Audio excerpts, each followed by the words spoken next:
Praise the Lord. प्रभु यीशु मसीह के अनुपम नाम में फिर से एक बार प्रियो इस चैनल में आपका स्वागत है। और आज पैशन वीक के अंतिम दिन में जो शनिवार का दिन है, फिर से एक बार हम परमेश्वर के वचन को सुनने वाले हैं। मुझे विश्वास है कि रविवार से ही आप संदेशों को सुनते आ रहे हैं और आज का भी दिन बहुत ही महत्वपूर्ण है। आज के इस दिन में प्रियो, एक तरफ यीशु की क्रूस पर मृत्यु है और दूसरी तरफ प्रभु यीशु मसीह का पुनरुत्थान है। एक तरफ मायूसी, दुख, निंदा, शर्म, वेदना और पीड़ा है, दूसरी तरफ आनंद, खुशी, आशा, उत्साह और उमंग है। मेरे प्रियो, आज के दिन भी बहुत सी हुई घटनाएं, लेकिन मुख्यतः 4 घटनाओं को आप देखते हैं। संक्षिप्त में उनका विवरण देते हुए आज के पाठ में हम जाएंगे। 4 घटनाएं प्रियो इस प्रकार से हैं। सबसे पहली बात आज आप देखते हैं कि प्रभु यीशु मसीह की देह को एम्बाम किया गया, मतलब उसका अभियंजन हुआ। मैंने आपको बताया सप्ताह के पहले कि एक स्त्री जिसका नाम मरियम था, वो यीशु के सिर और पैरों का अभियंजन करती है, उस पर बहुमूल्य इत्र लगाती है। यहां पर फिर से एक बार आप देखते हैं जोसेफ अरमतिया के द्वारा प्रभु यीशु मसीह का अभियंजन किया जाता है। उसकी देह पर 45 किलो औषधियों को, जड़ी बूटियों को और बेशकीमती उन चीजों को लगाया जाता है जिसके द्वारा उसकी देह को संरक्षित की जाती है। तो पहली बात मैंने आपको बताई, it was embalming of the body of Jesus Christ. पर प्रभु यीशु मसीह की देह को सुरक्षित करने के लिए उसका अभियंजन किया जाना। दूसरी बात आज देखेंगे मेरे प्रियो, ना केवल इतना वरन entombing of the body of Jesus Christ, प्रभु यीशु मसीह की देह को, उसकी लोथ को कब्र पर रखना। और यह कब्र कोई मामूली कब्र नहीं था, वरन यूसुफ अरमतिया जो सभा का एक सदस्य था, यह उसका कब्र था। और बाइबल ये बताती है, जब आप वचन को पढ़ेंगे मेरे प्रियो, कि जोसेफ अरमतिया यीशु मसीह का एक चेला था। और यूहन्ना की इंजील में लिखा है, वो स्वयं अपने आप को यीशु का चेला बना लिया था, उसका शागिर्द वो बन गया था। और उसने पिलातुस से आग्रह की कि यीशु की देह उसे दी जाए, ताकि वह उसे जो कब्र उसने अपने लिए बनाया था, उसके मृत्यु उपरांत उसकी देह को रखने के लिए उस स्थान पर वो यीशु की देह को रखता है। और फिर आप देखेंगे तीसरा जो घटना आज के दिन हुआ, that was encamping over the tomb of Jesus. Yeshu Masih की देह के ऊपर पहरा दिया जाना। मेरे प्रियो, आप जब सुसमाचार के उन घटनाओं को पढ़ेंगे, जब यीशु मसीह का उस देह को कब्र में रखा जाता है, तब ये जो महायाजक हैं, सभा के सदस्य हैं, वे सारे पिलातुस के पास जाकर के उससे आग्रह करते हैं कि इस झूठे धोखेबाज की देह पर, जहां इसे रखा गया है, उस कब्र पर तू पहरा देने के लिए व्यवस्था कर।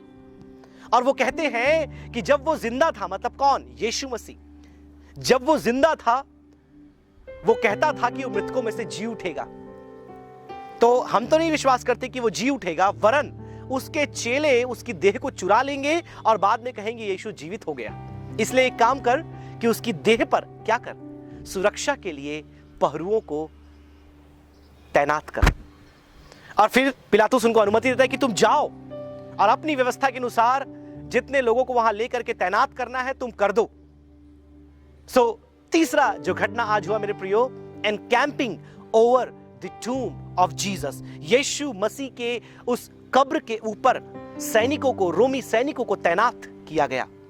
चौथी बात, एंटरिंग इनटू शियोल और हेडेस, अधोलोक में प्रवेश किया जाना।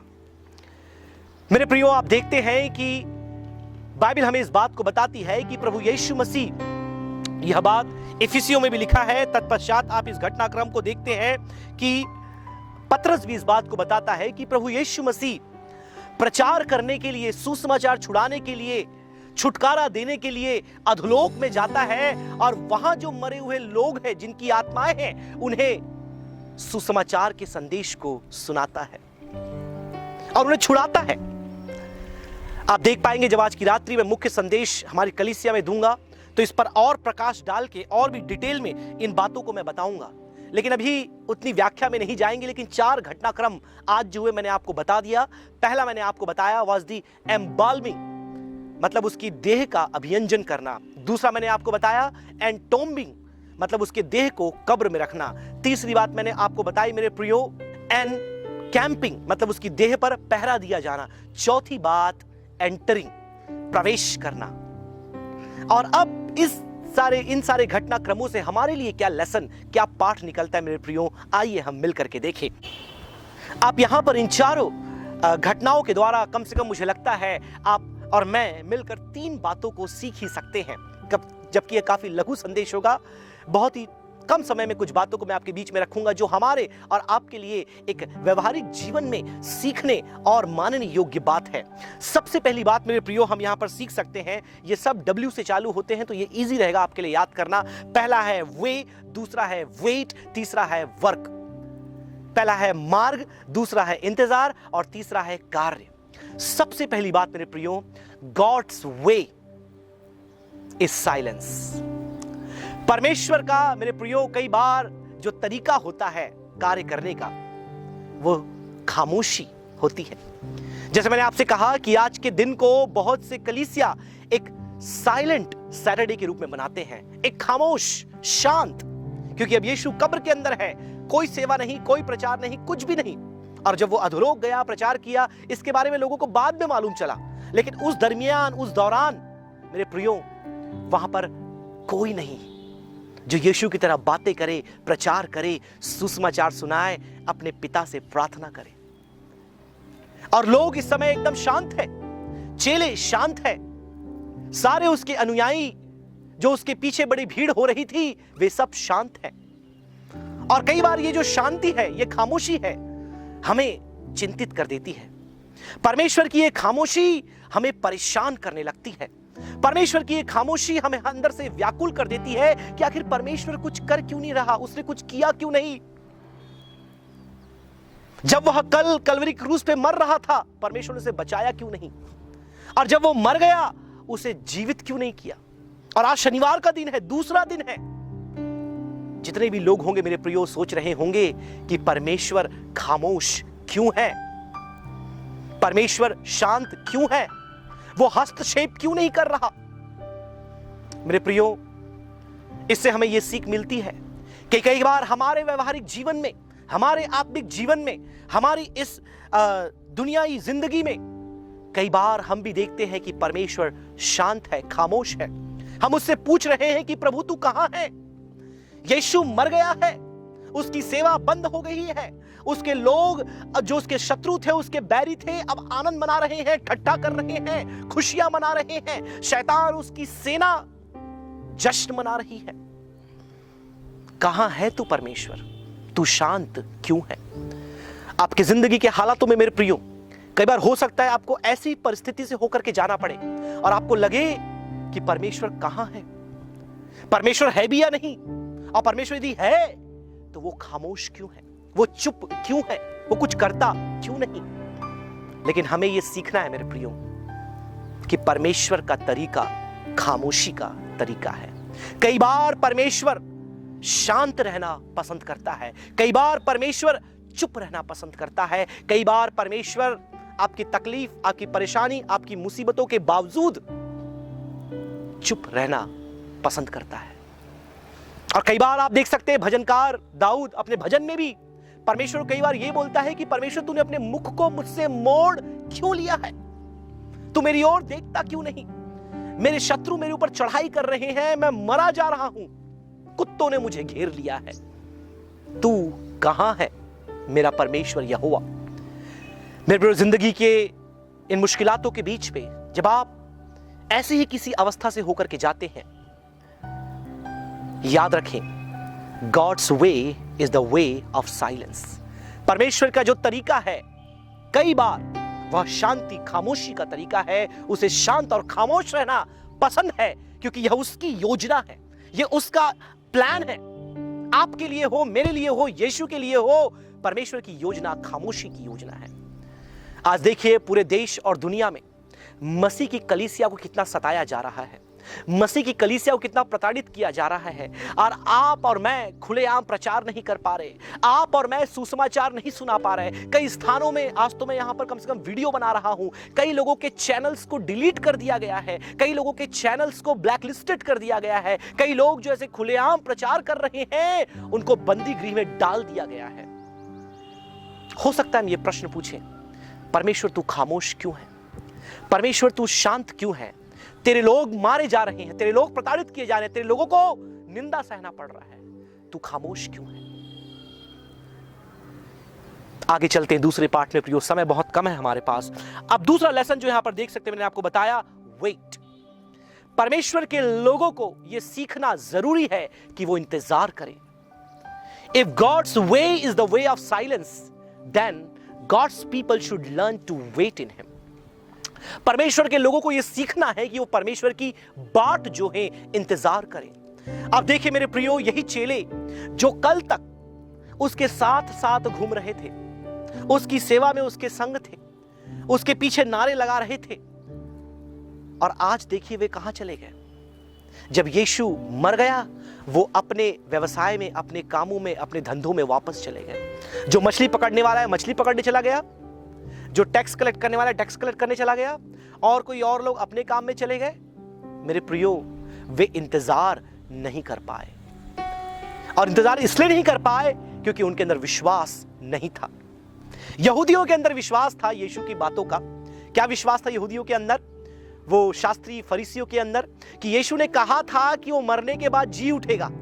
तो उनको यह विश्वास था कि कहीं ना कहीं यीशु क्या होगा, कब्र से निकाल लिया जाएगा। लेकिन ऐसा विश्वास नहीं कि परमेश्वर की सामर्थ्य से जीवित हो। उनका विश्वास यह था कि उसकी देह को चेले चुरा लेंगे। मतलब यीशु ने जो कहा वो होगा, यह उन्हें विश्वास था, लेकिन एक अलग ढंग से। लेकिन मेरे प्रियो, ये चेले, ये कहां, इनका विश्वास कहां गया? ये जो बड़ी भीड़ यीशु के पीछे थी, उनका विश्वास कहां गया? उसके अपने लोग, उनका विश्वास कहां गया? वो इंतजार क्यों नहीं कर पाए? परमेश्वर की बाट क्यों नहीं झो पाए? उस पर विश्वास के साथ इत्मीनान, ईमान और इत्मीनान क्यों नहीं रख पाए? मेरे प्रियो, परमेश्वर के लोग होने के नाते इस शनिवार के दिन जब परमेश्वर शांत है, हमें सीखना होगा कि हम इंतजार करें। परमेश्वर की बाट जो है, विश्वास के साथ हम ठहरे रहें और देखें कि परमेश्वर क्या करता है। तीसरी और अंतिम बात बताकर अपने शब्दों को विराम देना चाहूंगा मेरे प्रियो। पहली बात मैंने आपको बताई, God's way is the way of silence. God's people must learn to wait. तीसरी और अंतिम बात जो बहुत ही इंपॉर्टेंट है मेरे प्रियो, God's work is not completed yet. अब तक परमेश्वर का जो कार्य है वो पूरा नहीं हुआ है। और ये सबसे इंपॉर्टेंट बात है मेरे प्रियो आज के दिन। एक तरफ मैंने आपको बताया आरंभ में कि एक तरफ क्रूस है, निंदा है, मृत्यु है, तन्हाई है, अलगताई है, परेशानी है, कोड़े हैं, जख्म है, लेकिन इस दिन की दूसरी तरफ पुनरुत्थान है, आनंद है, उत्साह है, उल्लास है, आशा है और जय है मेरे प्रियो। लेकिन वो अब तक लोगों ने नहीं देखा है। ध्यान रखें, आप और मैं 2000 साल बाद इस दिन को सेलिब्रेट कर रहे हैं, तो हमको पता है कि कल के दिन यीशु जी उठा है। लेकिन ध्यान रखें, अब तक ये बात लोगों को नहीं पता, इज़राइल को नहीं पता, चेलों को नहीं पता और किसी को नहीं मालूम that God's work is not done. परमेश्वर का काम अब तक पूरा नहीं हुआ है। मेरे प्रियो, कई बार हमारे जीवन में हम ये सोचते हैं कि अब बस खत्म, सब कुछ समाप्त, एवरीथिंग इज फिनिश्ड, अब मेरे आगे कुछ नहीं दिखता, सारे दरवाजे बंद हैं, सब कुछ खत्म होने पर आया है और अब तो बस सब समाप्त हो जाएगा। और यही मुझे लगा मेरे प्रियो, समाप्त हो चुका है, हो जाएगा नहीं, समाप्त हो चुका है। और यही मेरे प्रियो उस पिलातुस ने सोचा, यही बात आप देखिए उस हेरोदेश ने सोचा, यही बात हन्ना और कैफा ने सोचा, यही बात रोमी सैनिकों ने सोचा, यही बात पूरे यीशु के शत्रुओं ने सोचा, और यही बात शास्त्री, फरीसी और सदुकियों ने सोचा कि अब सब कुछ समाप्त है। और बड़े दुख के साथ मैं कह रहा हूं, यही बात यीशु के अपने चेलों ने भी सोचा कि अब सब कुछ खत्म, सब कुछ समाप्त, इस मसीहा की स्टोरी यही खत्म होती है। लेकिन मेरे प्रियो, परमेश्वर का काम अब तक समाप्त नहीं हुआ था। God's work was not finished yet. He was about to do something that will blow up the mind of the people. परमेश्वर अब तो कुछ ऐसा करने वाला है जिसके द्वारा लोग बहुत चक्के हो जाएंगे, आश्चर्यचकित हो जाएंगे और अपने आप में सोचेंगे कि परमेश्वर तू कितना महान है। मेरे प्रियो, मैं कहना चाहूंगा, आपकी जिंदगी की परिस्थितियों में जब आप निराशा, मायूसी और एक ऐसे हालात में है जब आपको लगता है कि अब बस सब कुछ खत्म, अब कुछ नहीं हो सकता, ये वही समय होता है जब परमेश्वर अपना कार्य आरंभ करता है। ये वही समय होता है जब परमेश्वर अपने द्वारा हस्तक्षेप करके उस परिस्थिति को, उस हालात को बदल देता है। मैं आपसे यही कहना चाहूंगा मेरे प्रियो कि आप परमेश्वर पर ईमान बनाकर रखें, आप परमेश्वर की आज्ञाओं को मानते रहें, आप परमेश्वर के लिए परिश्रम करते रहें, कड़ी मेहनत करते रहें, आगे बढ़ते रहें, चुनौतियों से लड़ते रहें और एक दिन आएगा जब आप परमेश्वर के उस रविवार को देख पाएंगे जब आपकी जिंदगी में वह पुनरुत्थान करेगा। मेरे प्रियो, मैं वो कहना चाहूंगा, यही वे लोग थे। मुझे लगता है अब शनिवार का दिन कैसा होगा मैं आपको बताना चाहता हूं। जब इन सदूकी फरीसियों शास्त्रियों ने यीशु के उस कब्र पर पहरुओं को खड़ा कर दिया, अब वो सोचे होंगे हमारा काम खत्म और यीशु का चैप्टर क्लोज। और यही वे लोग थे। अब उनसे मैं थोड़ा बातें करना चाहूंगा इन लोगों से कि हे शास्त्रियों, हे सदूकियों, हे फरीसियों, खासतौर पर हन्ना और कैफा जो ससुर और दामाद थे, बहुत जश्न मनाओ, लेकिन एक बात तुम याद रखो कि कल आने वाला है। हे शास्त्रियों जो यीशु को प्रश्न पूछ कर फंसाने का प्रयास करते थे, जश्न मनाओ, खुशियां मनाओ कि अब कोई तुम्हें उत्तर देने वाला नहीं है, लेकिन याद रखो कल अभी आना बाकी है। हे लोगों जो यीशु को क्रूस पर चढ़ाओ और बरअब्बास जो हत्यारा था उसकी छुड़ौती के लिए आग्रह की थी, उस बरअब्बास के साथ खुशियां मनाओ, उसके आजाद होने के लिए पार्टी करो, लेकिन याद रखो कल अभी बाकी है। हे लोगों, शैतान की सेना, हे शैतान और शैतान के दूतों, आनंद मनाओ, खुशियां मनाओ। तुमने लगा कि तुमने यीशु को पराजित कर दिया, क्रूस पर उसे मारकर तुमको लगा है कि तुमने उसे मारा है, तुमने उसे क्रूस पर चढ़ाया है और तुमने उसका चैप्टर क्लोज कर दिया है। याद रखो कल अभी आना बाकी है।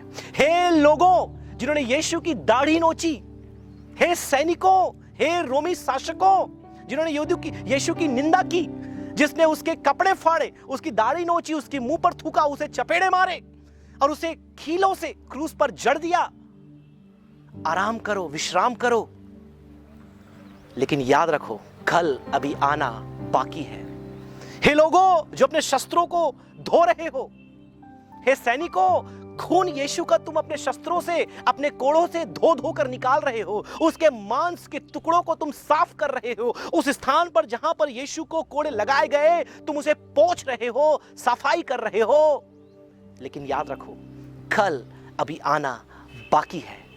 मेरे प्रियो, अपने जिंदगी में उन हालातों से पास बात को आप कह दें कि आज जितना दबाव आपके जीवन में है, आज जितनी प्रताड़ना आपके जीवन में है, आज जितना आक्रोश और जितनी तकलीफें आपके जीवन में है, याद रखें कल अभी आना बाकी है।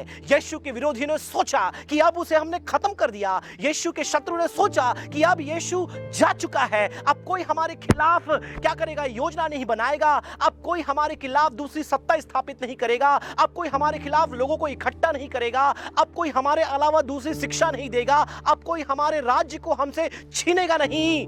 लेकिन याद रखना कल अभी आना बाकी है। और कल का वो दिन है प्रियो जब परमेश्वर ने पवित्र आत्मा की सामर्थ के द्वारा प्रभु यीशु मसीह को मृतकों में से जीवित कर दिया। और वह दिन पुनरुत्थान का दिन है जब सारी बातें, सारी शर्मिंदगी, सारी निंदा, सारी प्रताड़ना, सारे दुख, सारा क्रूस, सारा लहू, सारे मांस का थोड़ा जाना यीशु के साथ पुनरुत्थित हो गया और उस महिमा देह के द्वारा वो आकर के अपने लोगों से मुलाकात करता है और मेरे प्रिय एक नई आशा, नई उमंग हमारे जीवन में देता है। लेकिन मैं पुनरुत्थान के संदेश में जाना नहीं चाहूंगा, कल उस बात को हम देखेंगे।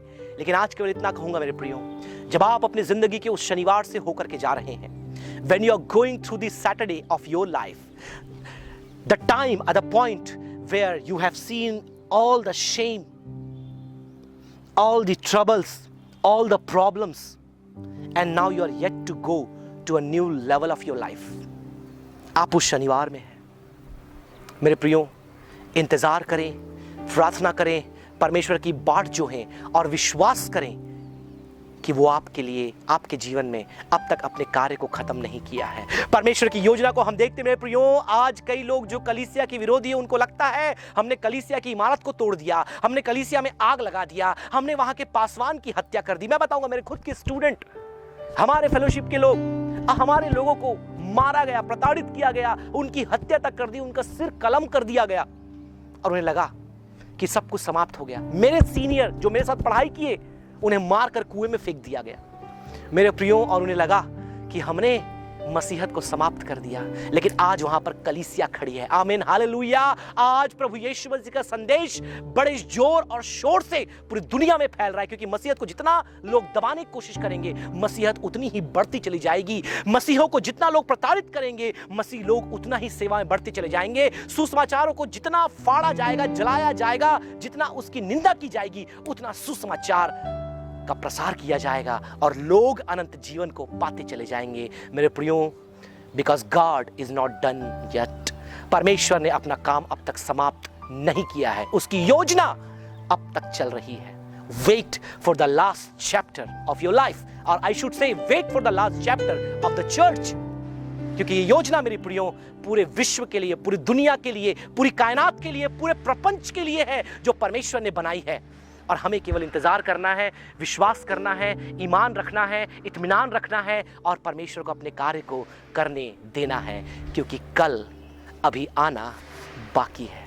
प्रभु इन वचनों द्वारा आप सबको आशीष दे। Will see you once again tomorrow on the day of resurrection. May God bless you all. Praise the Lord.